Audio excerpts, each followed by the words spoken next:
გამახსენეთ, ფსიქიკური განათლება არის საჭირო, აუცილებელია მშობლებისთვის, და ჩემი დალადოს ერთ-ერთი ოცნება ამ ჩვენი პროექტის პარაგრაფში, რომ როგორმე დავაორგანიზოთ პირველადი დახმარების აღმოჩენის რაღაცა კურსები, მე პირადად არ ვიცი, მამებისთვის.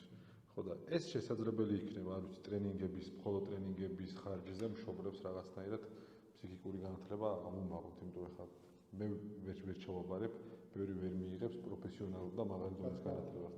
რაღაცა ტრენინგების დონეზე მაინც იქნება შესაძლებელი, რომ რაღაც ინფორმაცია მაინც სათანადო საჭირო. ეს მეორე ოცნება გაგუშტავადია. რომელსაც აუცილებლად გავაკეთეთ.